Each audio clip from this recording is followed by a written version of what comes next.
아버지,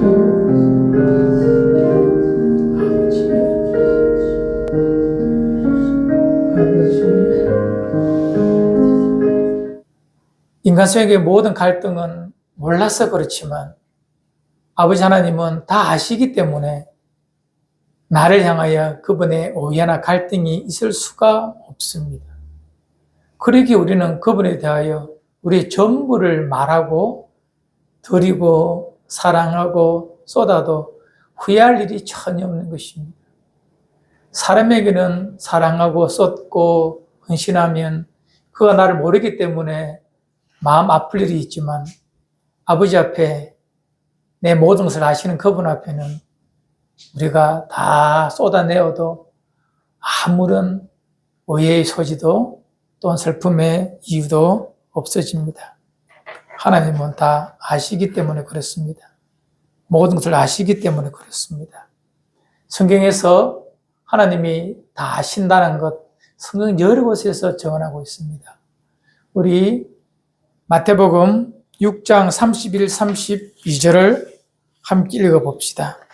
마태복음 6장 31절, 32절 함께 읽어요. 시작. 그러므로 염려하여 이르기를 무엇을 먹을까, 무엇을 마실까, 무엇을 입을까 하지 말라. 이는 다 이방인들이 구하는 것이라. 너희 하늘 아버지께서 이 모든 것이 너희에게 있어야 할 줄을 아시느니라. 아버지가 아시기 때문에 걱정할 필요가 없는 것입니다.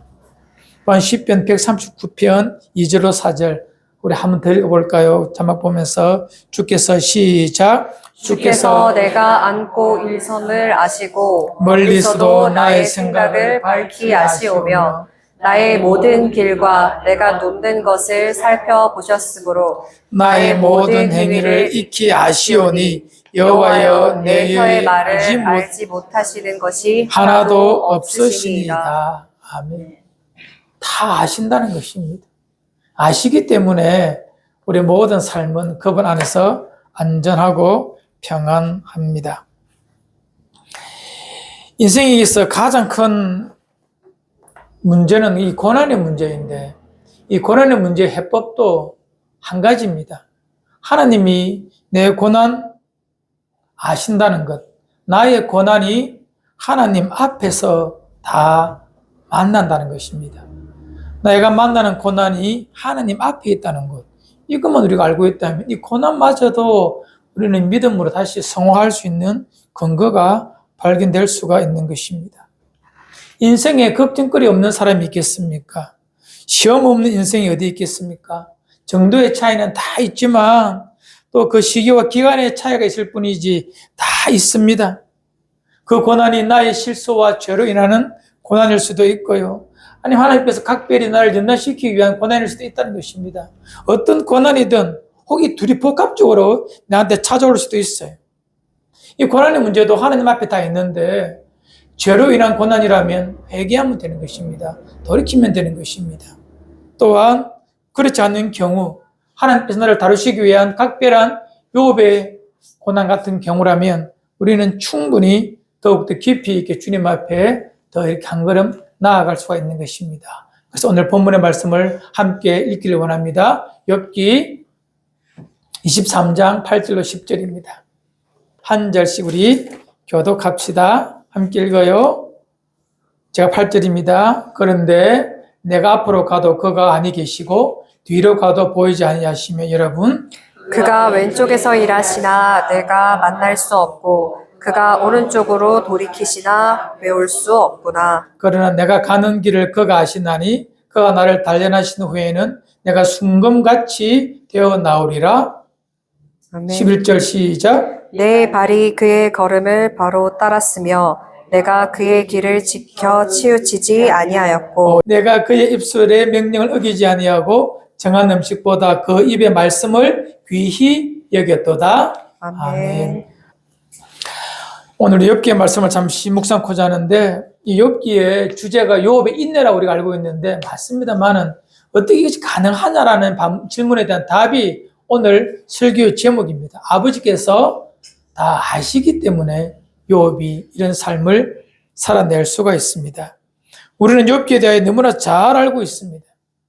욥의 회복도 하나님의 위로도 우리는 욥기 한 부분 1장 2장만 가지고 우리가 늘 드라마틱한 욥의 그 믿음을 우리는 너무 좋아합니다.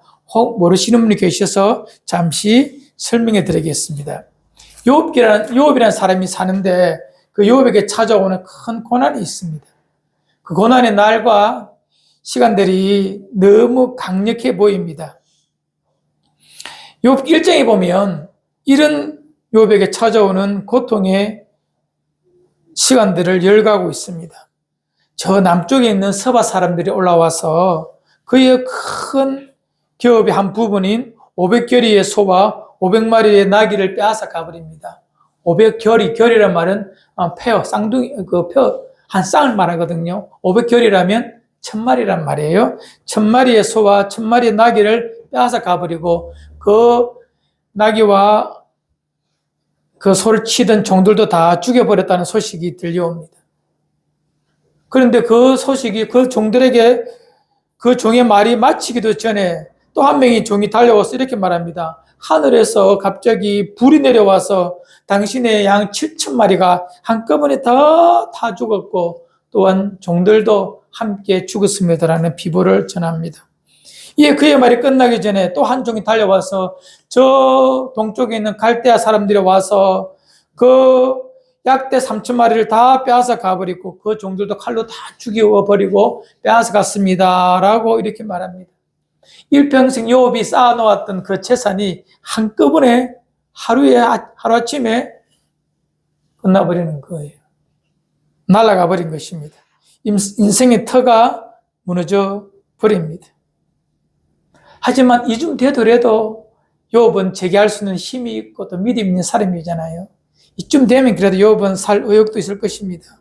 그러나 그 불행의 소식이 끝나기도 전에 한 종이 정신없이 달려와서 이렇게 말합니다. 주인님, 큰일 났습니다. 당신의 맏아들 집에서 10아들 7남 3녀가 함께 생일잔치를 하는데 갑자기 그 큰 집의 기둥이 무너져서 한꺼번에 사고가 발생하여 당신의 10자녀가 죽었습니다라는 참으로 기가 막히는 소리가 그의 귀에 들립니다. 감당할 수 없는 고통이 그에게 찾아온 것입니다. 욥이 일어나 옷을 찢고 머리를 밀고 땅을 엎드려 통곡하며 울기 시작합니다. 하지만 거기서도 이 욥은 대단한 고백을 하죠. 하나님, 주신 자도 여호와시고 취하신 자도 여호와시니 주께서 당신의 이름이 찬송을 받으시면 됩니다라는 그런 보통 인간으로서는 상상할 수 없는 고백을 하게 됩니다. 이것은 단순한 로맨틱한 신앙 고백이 아닙니다. 사랑 고백도 아닙니다. 전능하신 하나님 앞에 인간이 할 수 있는 마지막 몸부림입니다. 정말 피눈물 나는 몸부림이죠. 그런데 여기서 그의 고난이 끝난 것이 아닙니다. 뭐가 찾아옵니다. 그의 몸에 병이 찾아옵니다. 모든 것이 내 밖에서 이루어진 고난이라면 이제 마지막 고난은 자기 몸에 질병이 찾아옵니다. 피부병이 찾아옵니다. 너무 고통스럽습니다. 개가 와서 핥기도 하고 기와장을 끌어내어도 계속해서 나타나는 그 현상 때문에 죽을 지경이죠. 이에 그의 아내조차도 그를 저주하고 당신이 믿는 하나님에 대하여서도 부정해버리고 떠나버립니다. 참으로 이제 그의 삶에 오히려 살아있는 것이 거추장스러워 보이는 것입니다. 그의 친구들이 이 소식을 듣고 와서 7일 동안 그를 쳐다보면서 그냥 멍청이 쳐다보고 말도 못합니다. 너무나 억장이 무너지는 기가 막힌 일이라서. 친구들이 와서 7일 동안 쳐다보아도 위로할 수 있는 말이 없을 만큼 그렇게 비참한 현실, 자기 자신에게는 돌이킬 수 없는 참으로 기막힌 일입니다. 이것이 욥기 1장 2장에 나오는 욥기의 내용입니다. 잘 아시죠? 오래 교회 다니시는 분들. 그런데 욥기는 총 42장까지 있습니다. 1장, 2장 이 내용이고 3장부터는 뭐냐 하면 이제 욥의 삶에 찾아온 이 욥의 그 무너짐에 대한 욥의 변명, 슬픔, 좌절, 애통함이 묻어 있습니다. 우리 욥이 인내의 사람이라고 말하지만 3장 1절부터 욥은 뭐라고 말하는 줄 아십니까? 이렇게 말합니다. 하나님, 뭐 하려고 나를 엄마의 태에서 놓았습니까? 차라리 내가 어머님 태에서 나지 않았더라면 내가 더 얼마나 나았겠습니까? 차라리 낳지나 말지. 차라리 내가 태어나다 죽었으면, 낳자 말지 내가 죽었으면, 이렇게 원망 고백하며 시간을 보냅니다. 만일 욥의 고난의 기간이 그의 삶의 마지막까지 갔다면 욥은 아마 우리와 똑같이 그냥 허물어졌을 거예요. 하나님께서 욥의 고난의 시간을 너무 길지 않게 하셨기 때문에 욥은 참으로 그래도 소멸되지 않고 살아내었을 것입니다. 그런데 우리 욥기를 잘 읽어보면 이 고난의 시간을 그가 견뎌가는 과정 속에서 23장쯤 가면, 오늘 읽었던 본문의 내용쯤 가면 이제 욥의 고난의 시간이 한창일 때입니다. 너무 힘들지만 그래도 꾸역꾸역 견뎌냅니다. 친구들의 위로도 듣기도 하고 친구들의 정죄 앞에 그가 변명하기도 하면서 요난의 그 고백의 과정을 그가 살아내고 있습니다. 그런데 욥에게 찾아오는 마음의 불신앙이 시작됩니다. 뭐냐면 하나님, 정말 하나님이 살아계시면 이러면 됩니까? 라는 반문이 시작됩니다. 하나님, 한번 따져봅시다. 한번 만나 주십시오. 나 당신과 대면하고 싶어서 당신 한번 찾아보고 싶습니다. 만나 주세요라고 말합니다. 하지만 더 큰 고난이 뭐냐면 이때부터입니다. 하나님이 욥의 이 고백 앞에 하나님은 반응하지 않습니다. 하나님은 침묵해버립니다. 손을 들고 하나님 좀 따져보고 기도할게요. 좀 응답해 주십시오라고 기도해도 하나님은 욥의 이 소리에, 한숨 소리에 마치 반응하지 않습니다. 이것도 말이 뭡니까? 내가 앞으로 가도 그가 아니 계시고 뒤로 가도 보이지 아니하시며 그가 왼쪽에서 일한다 하시나 내가 만날 수가 없고 그가 오른쪽으로 돌이키시나 내가 배울 수 없구나. 하나님 어디 있어요? 라고 지금 욥이 말하는 것입니다. 가장 큰 욥의 삶의 깊은 수렁입니다. 칠흑 같은 터널 속에 갇혀버린 온 천지가 먹구름으로 가득 차서 깜깜하게 아침부터 저녁까지 내일 아침을 차라리 보지 않았으면 좋겠습니다라고 할 만큼 그런 삶입니다. 어쩌면 이런 고난이 대동소이하게 많은 사람에게 나타날 수 있습니다. 우리 살다 보면 그런 삶 경험하잖아요. 그런 예비 꼭 하십시오. 그런 날만 있으면 사람 못 삽니다. 하나님은 그런 날만 그 사람에게 주지 않습니다. 먹구름이 꽉 차 있어도 다음날 아침 일어나니 저 하늘에 빛나는 태양이 떠 있는 것처럼 그런 날도 있다는 거예요. 그래서 우리는 살 수가 있거든요. 소망할 수가 있거든요. 욥이 이 고난 앞에 버텨낼 수 있었던 답이 있습니다. 오늘 설교 제목도 그것입니다. 10절 우리 함께 읽읍시다. 10절입니다. 시작. 그러나 내가 가는 길을 그가 아시나니 그가 나를 단련하신 후에는 내가 순금같이 되어 나오리라. 아멘. 나의 인생 길을 누가 아신다고요? 그가, 하나님이 아신다는 것입니다. 이것 때문에 욥은요, 그 절망 가운데도 그 절망 앞에 잠식되지 않고 삶을 극단적으로 접어버리지 않고 버텨낼 수가 있는 유일한 근거, 내 생명보다 더 정확하고 소중하고 분명한 것, 내가 무엇을 인지하고 인식하고 있다는 나의 존재보다도 더 정확한 것이 있으니 뭐냐면 하나님이 나를 아신다는 거예요. 아버지가 나를 아신다는 거예요. 이것이 욥이 그 고난 앞에서도 절망하지 않고 삶을 접어버리지 않고 버텨낼 수 있는 힘의 원천이 뭐라? 아버지께서 나를 아신다는 것. 나의 걸음을 아신다는 것, 나의 호흡을 아신다는 것.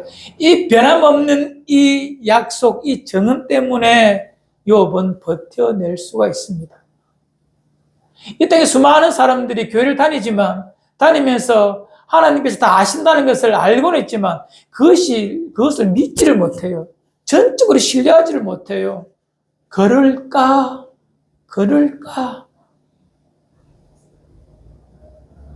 욥이 절망 가운데 정말 삶을 포기하지 않는 유일한 근거는 바로 이것입니다. 그가 아시나니. 하나님께서 아십니다. 이 말도 안 되는 현실 앞에서 아무리 봐도 하나님이 안 계신 것 같고 하나님의 통치가 나의 삶 속에 없는 것처럼 보여요. 인간들 하는 것 보니까 이거는 아니다. 극단적으로 말할게요. 믿는 자들이 모였다는 교회가 하는 것을 보고 이것은 아니다라고 말할 수 있는 이런 말도 안 되는 현실 앞에서도 변하지 아니하는 유일한 그 무엇이 있으니 하나님께서 이 모든 것을 아신다는 거예요. 나의 삶을 아신다는 거예요. 이것은 분명한 것입니다. 아무리 태풍이 몰아쳐서 하늘이 깜깜하여 장대비가 내려도 그 먹구름 위에는 언제나 변함없이 태양이 떠 있는 것, 그거 알고 있잖아요. 똑같은 거예요. 하나님은 알고 계십니다. 알고 계시고 하나님의 섭리를 우리가 모를 뿐이지 하나님은 다 아신다는 것. 이건 어떤 상황 속에서도 잃지 않고 변하지 아니하는 절대 진리임을 욥은 알았기 때문에 경제적 파탄, 자녀의 죽음, 내게 찾아온 질병, 아내의 이별, 이 모든 삶에 인간이 겪을 수 있는 모든 삶의 큰 고난 앞에서도 그것이 따로따로 온 것이 아니라 거의 동시에 같이 왔기 때문에 인간이 경험할 수 있는 모든 고난을 다 한 몸에 짊어진 욥이 그럼에도 버텨낼 수 있었던 힘이 뭐냐? 그의 믿음? 아니요. 그가 욥기 3장부터는 끊임없이 하나님에 대하여 원망하기도 하고 불평하기도 하고 의심하기도 합니다. 나는 욥기에서 욥의 믿음을 나는 보지 못합니다. 그가 하나 알고 있다는 것은 뭐냐? 욥이 살아있는 것, 자기가 살아있는 것하고 또 하나 뭐? 하나님이 내가 살아있는 것 아신다는 것. 이거 두 개밖에 없어요, 욥은. 이건 부정할 수 없는 거예요. 세상이 사라지고 이 모든 것이 다 나를 속이고 대신에도 변하지 않는 한 가지 사실, 하나님이 나를 아신다는 것. 욥뿐이겠습니까? 그리스도 예수 안에서 하나님의 백성 여러분들 모든 삶 하나하나 한 분 한 분 하나님이 여러분의 길을 아십니다. 아멘. 삶되고 있는 아내도 내 배 아파 낳은 내 새끼도 모릅니다. 나를 낳아준 부모님, 나를 가장 많이 아는 분들 중에 한 분이시죠. 이 비주 세계에서. 하지만 그분도 나를 다 모릅니다. 오직 하나님만이 내 길을, 내 삶을 다 아십니다. 아멘. 내가 기가 막힌 죄 중에 빠져 있고 상상할 수 없는, 인간의 입으로 담을 수 없는 죄를 짓는 그 모습도 아시고 연약하여 절망하여 저 깊은 골방에 끌어앉아서 아무도 모르게 내 삶의 쏘구름도 다 아시는 그 아버지 하나님 다 아신다니까요. 사람은 알면 안 됩니다. 알면 절망하고 실망하고 도망갑니다. 그래서 알 필요도 없어요. 알면 안 되는 것들이에요. 하지만 하나님은 아십니다. 아시면서 이렇게 말합니다. 그래도 나 너 놓지 않는다. 나 그래도 너 포기하지 않는다. 나 그래도 네 사랑한다. 왜? 내 아들 독생자 예수님, 예수 십자가 위에 죽여서 그 피값으로 내가 너를 샀기 때문에 너는 내 것이고 내 새끼이기 때문에 나는 끝까지 너를 책임지고 너와 함께 할 것이다. 이것이거든요, 여러분. 이거는 변하지 아니하는 진리입니다. 하나님 나를 아신다는 거. 여러분, 이거는 여러분 인생 꼭 잊지 말고 날마다 새롭게 선명하게 여러분 마음속에 새겨가시기를 주 이름으로 축원을 드립니다. 아멘. 그래서 내 앞에 찾아온 이 고난들 우리는 전혀 다르게 해석할 수가 있는 것입니다. 힘든 것, 뭐 인간관계의 고난, 물질의 고난, 건강의 고난, 이것을 이렇게 다르게 이제 해석할 수가 있어요. 왜? 천지를 만드신 아버지께서 그것을 아신다니까요. 이제 그 고난을 어떻게 반응해야 되는가? 읽었던 10절과 11절입니다. 11절, 12절입니다. 내가 그것을 하나님께서 내 모든 것을 아시기 때문에 내 삶은 고난 앞에서 고난에 함몰되지 않고 어떻게 산다고요? 내 발이 그의 걸음을 따라 바로 따랐으며 내가 그의 길을 지켜 치우치지 아니하였고 내가 그의 입술의 명령을 어기지 아니하고 정한 음식보다 그의 입의 말씀을 귀히 여겼나이다. 하나님께서 내 모든 것을 아신다는 그 사실을 분명히 인지하고 있기 때문에 내가 그냥 삶을 포기하거나 절망하거나 내팽개쳐버리거나 될 대로 되라 식의 삶을 살지 않고, 그럼에도 불구하고 내가 내 발걸음을, 내 길을, 내 입술을, 내 마음을 지켜냈던 이유가 뭐냐? 이것 때문입니다. 그가 아시기 때문에. 하나님이 아시기 때문에 그러하다는 것입니다. 고난도 그런 식으로 우리는 반응해낼 수가 있어요. 여러분, 10,000원짜리 강채를 딱 사요. 10,000원짜리 샀습니다. 이것을 단단하게 두드려서 펴서 반듯한 자를 만들어 팔면 이것이 50,000원짜리가 됩니다. 그런데 그것을 더 단단하게 두드려서 아주 가늘게 잘라서 날카롭게 하면 바늘을 만들 수가 있어요. 바늘을 400만 원치, 400만 원치 만들 수가 있대요. 그 강철을 가지고. 다시 그것을 다시 더 단단하게 만들어서 아주 얇은 면도 칼로 만들면, 남자 면도용 칼 참 비싼데, 면도 칼로 만들면 3,200만 원어치의 칼을 만들 수가 있대요. 물론 그 과정이 엄청나죠. 두드리고, 날카롭게 하고, 당금질하고 다 하겠죠. 그리고 그것을 더 오랜 시간 동안 두드리고, 당금질하고, 얇게 펴고, 그리고 뜨거운 물, 풀무불, 기름 속에 넣어서 새롭게 당근질하면 그것이 25만 달러짜리 고급 시계의 테이프, 시계 테이프, 시계, 명품 시계 테이프 스프링이 될 수가 있다. 10,000원짜리가 25만 달러, 2억 5천짜리입니까? 그만한 시계가 될 수 있는 이유는 뭐냐면 그 강철의 강도와 단단함의 차이와 탄력의 차이입니다. 만들어져 갑니다. 세상적인 가치를 말하는 것이 아니라 하나님 아버지 앞에서 그 영혼의 아름다움을 비유하는 것입니다. 모든 고난 앞에, 고난에 대한 반응이 어떠함을 따라서 하나님 앞에 그 보이는 인생의 가치는 전혀 다른 것입니다. 이 땅에서 그가 권세와 능력과 뭐 다 가져서 많은 사람에게 훌륭한 발걸이게 박수 받는 것, 그건 말하는 것 아니에요. 하나님 보시기에 그의 영혼의 무게, 가치 말입니다. 그 영혼의 존귀한 말입니다. 하나님 보시기에 그 마음이 뿌듯한 말입니다. 자녀 키워 보셨잖아요. 많은 자녀가 있지만 그래도 각별히 다 사랑하지만 그래도 가슴 뿌듯한 자녀가 있잖아요. 내 인생을 즐겁게 하고 기쁘게 했다, 참 가치롭게 만들어주는 그런 자녀가 있잖아요. 어떤 자녀입니까? 하나님 앞에서 똑같습니다. 모든 고난 앞에, 시련 앞에 참으로 하나님이 나와 함께 하신다는 것, 나를 아신다는 그 사실을 분명히 알고 그 사실을 전제로 해서 삶을 살아내었던, 고난의 문제를 반응해내었던 자들의 삶의 모습, 다듬어짐을 보면 하나님이 얼마나 기뻐하시겠습니까? 순간순간 고난 앞에서 이렇게 반응해내었구나, 네가 참 고맙다, 멋있다, 그렇게 말씀해 주지 않겠습니까? 여러분, 삶의 고난은 대동소이합니다. 우리 속에 다 그런 고난은 다 지고 있습니다. 그러나 하나님께서 아신다면, 그 모든 것을 아신다면 우리는 다시 그 모든 것을 새롭게 반응해 낼 수가 있습니다. 제가 참 요한복음 21장을 참 좋아하는데요. 요한복음 21장에 보면 이 실망한 베드로, 좌절한 베드로가 다시 물가에 가서 고기 잡는 것 아시죠? 주께서 그들에게 그 디베라 바다 호숫가에 와가지고 주께서 새벽녘에 숯불 피워놓고 조반 만들어 놓고 그 베드로를 다시 부르지 않습니까? 그리고 조반을 먹이시고 숯불 옆에서 주님이 말씀하시죠. 베드로에게 요한의 아들 시몬아, 내가 나를 사랑하느냐 이렇게 물으실 때에 베드로의 고백이 뭔지 아십니까?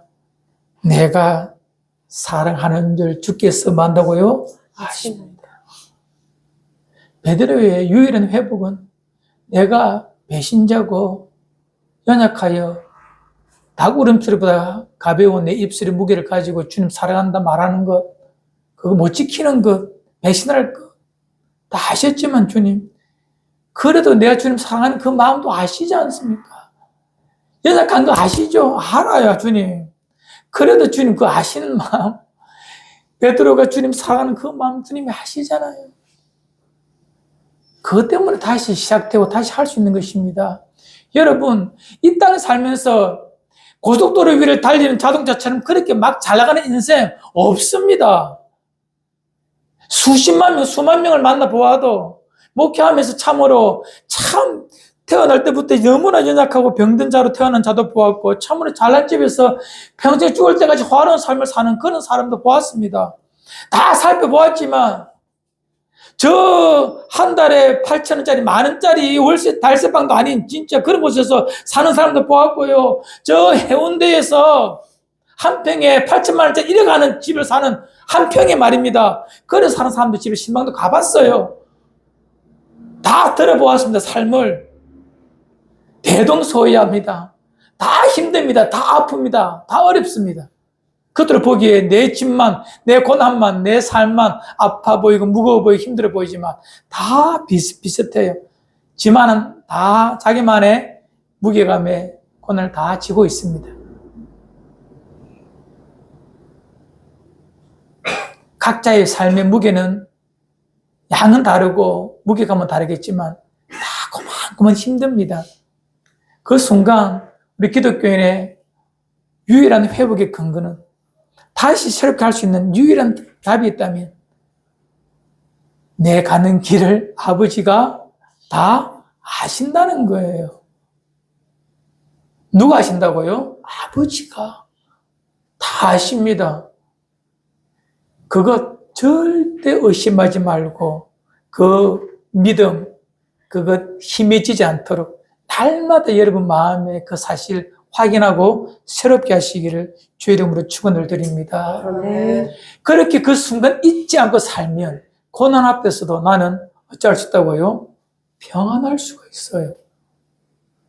그 절망 앞에 내가 평강히 내 마음을 주장할 수가 있다는 것입니다. 요업이 나중에 고백합니다. 내가 이 고난 끝나고 나니까 옛날에는 하나님을 귀로만 알았다는 것, 듣기만 했고 관념적, 추상적 알았다는 것. 하지만 고난을 통하여서 하나님이 정말 내 모든 것을 아시는 그 하나님 앞에 내가 살아보니 고난을 통과해보니 이제 내가 하나님을 만나고요. 눈으로 하나님을 뵙습니다라고 고백합니다. 욥기 42장에 나오는 욥의 고백이죠. 여러분, 각자의 삶에 힘든 부분 다 있습니다. 아무도 알지도 못하고 알아서도 안 되는 부분도 너무 많이 있습니다. 그러나 하나님은 아십니다. 내가 얼마나 형편없는 인생인지. 사람 보기는 멀쩡해 보이고 앞에서 설교하니까 뭐 대단해 보입니까? 얼마나 내가 덜 된 인생인지, 얼마나 부족한지, 얼마나 추한지 다 압니다. 하나님은요. 그래서 저는 하나님 앞에 내놓을 것도 없고 아무것도 없습니다. 부끄러울 뿐입니다. 매일마다. 그러나 내일 다시 내 삶을 새롭게 하고 그래도 하나님 내 발걸음이 참으로 바르고 나의 삶이 치우치지 않고 내 입술의 명령을 하나님의 명령을 내가 어기지 아니하고 날마다 주의 말씀을 귀히 여기며 내 삶을 바로 잡아가려고 하는 그 마음을 내가 품는 이유는 그겁니다.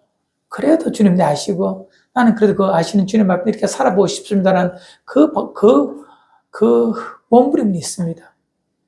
그런데 이 몸부림조차도 또 얼마 안 가서 또 무너질 수도 있어요. 그러나 그렇게 그분 인지하면서 그분 날 아신다는 걸 인지하면서 하루를 살아가는 것, 이것이 신앙생활입니다. 하늘에서 불이 내리면 좋겠고 손을 대는 것마다 이루어지면 좋겠지요. 물론 그런 것도 있겠지만 그것은 신앙생활의 아주 작은 지엽적인 부분입니다.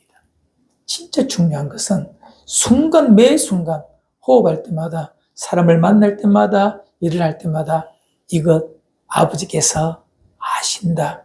이런 마음속에 분명히 명심하시고 꼭 기억하고 인지하고 살아내셔야 합니다.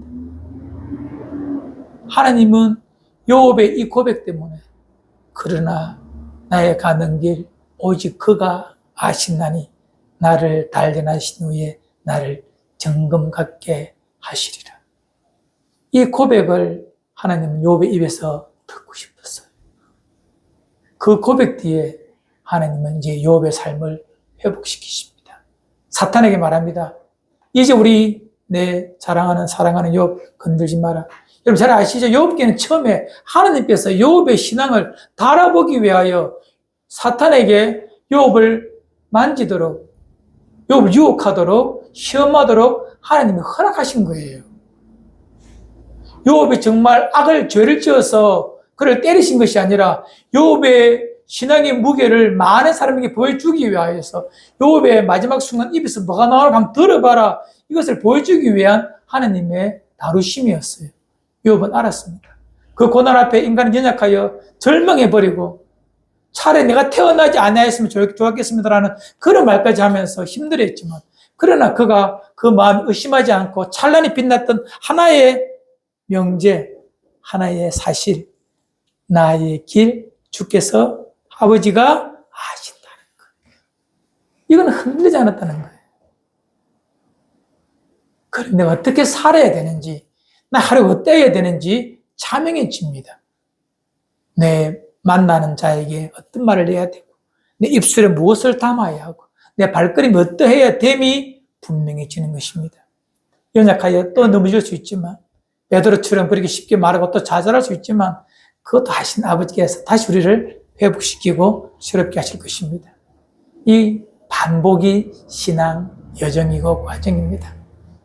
절대 낭망하지 말고, 고난 앞에 주저하지 말고, 고난을 아버지 앞에서 이것이 이루어짐을 믿으시고, 이것조차 아버지께서 아신다.